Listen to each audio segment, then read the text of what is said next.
Before I begin, by no means should you harass anyone mentioned in this video. This is constructive criticism, and whilst I don't have the audience to make actual change happen, I want to at least state my opinions on this matter. Jackfilms has been a long-time standing creator on the YouTube platform. Starting as early as 2006, he has dabbled in sketch comedy, mini-series, and just general tomfoolery on the YouTube platform. And whilst I haven't been there since the start, due to being born in 2004, order that handy pen today. Don't delay. Hey! Isn't that just a pen with a rubber band attached? I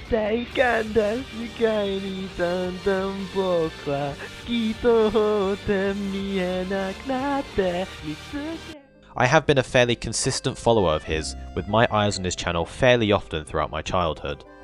Now for those out of the loop, he has recently begun a war on stolen content, most notably that of Sniper Wolves, a creator infamous for reacting to other people's TikToks in their entirety without getting permission from the original uploader or even crediting their piece. Whilst the movement originally started as him merely cloning her channel and finding a medium to allow those she has stolen from to get attention, it has slowly warped into an entire movement oriented around the express purpose of fighting off content thieves. In his most recent video, he talks about the successes of his and many others' work, and the hope that original creators have for the future. Mikey Skates was at 5 minutes 24 seconds on her video. Let's see if it's obvious that we can tell that they took out Mikey Skates' video. Cause I don't want to. Yo! It's so obvious. Let's go! But I think it has still failed to address one thing. And whilst John hasn't explicitly mentioned characters such as XQC or Asmongold himself, another slightly more controversial figure known as Dark Viper AU has, in which he has gone more in depth into the actual carnage reaction content causes, rather than the morality of it. So far, we have done noticeable damage to a blatant thief such as Sniper Wolf, whose intentions have only ever been to steal for the numbers, and when criticised or punished, has chosen to keep her mouth closed. Looking at her Twitter, as physically painful as it was, and her channel, she has made no mention of the damage sustained from the content strikes and claims. But what happens when somebody with a big audience chooses instead to fight back?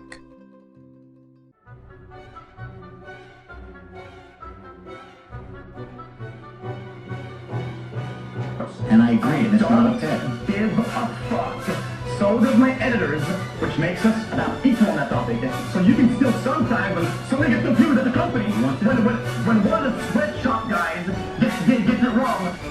I think this conversation has kind of been exhausted. People would rather watch me full screen cam do the fucking worm. Fucking views you get. Oh, he's crying in the corner.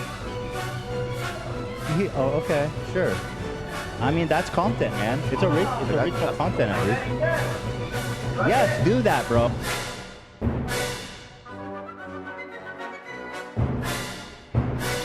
Conversation. Oh my god, it's over.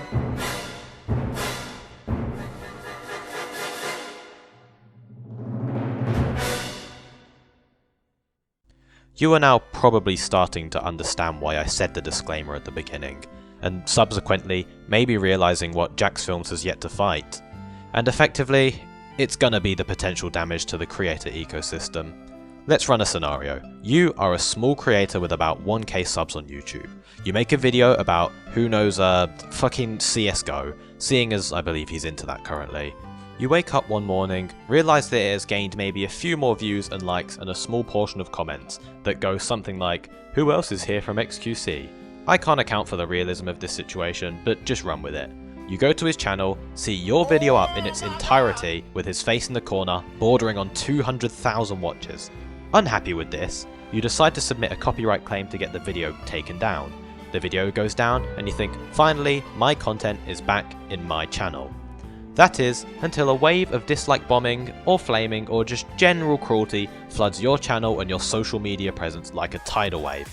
This is what Jackfilms' movement is yet to address. What will we do to help creators avoid the consequences of doing the right thing? When dealing with Leah, it's not a challenge. A large majority of her audience still struggles to climb out of their cot in the morning, but XQC's audience has a large enough IQ to at least type profanity. And whilst I don't have a real example of this happening, it would be a significantly worse scenario if the content creator themselves brought attention to the fact that their reaction was taken down, as it would simply funnel more hatred towards the rightful owner. And I don't doubt this is a potential scenario, given the fact that people online have gained an almost fight together against the megacorporation's brotherhood, and feel incorrectly offended when someone else strikes them for taking their content. I mentioned earlier that you would see a small incline in views and likes. You wake up one morning, realise that it has gained maybe a few more views and likes and a small portion of comments. Simply because I wanted to come back to this point later, as it's often a defense of React content. Oh, they get some exposure. Do you understand in the slightest how YouTube works? If I asked you, what is more important, watch time or likes? You would probably say the latter, but the company couldn't give much of a shit as to whether people like a video or not. All they care is that you're on the YouTube platform and continuing to funnel money into their pockets, and not Instagram or TikTok or Twitch's pockets. So in the end, you watching a video in its entirety, then sending your viewers to drop a few likes and moving on with your day does the opposite of good, because their watch time will be ruined. And look, whilst I can't argue that the notion isn't valiant, the obvious option would just be to not steal other people's work. And I just want to mention, I don't want to just single out XQC in this situation, but in the end, I also don't want to be murdered by a group of his Twitter vigilantes because I'm attempting to give constructive criticism.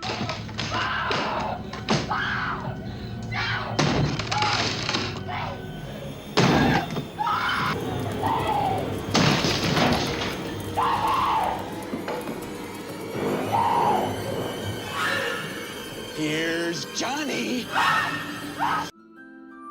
Nonetheless, this is really not a matter of React content, this is a matter of how we'll combat it.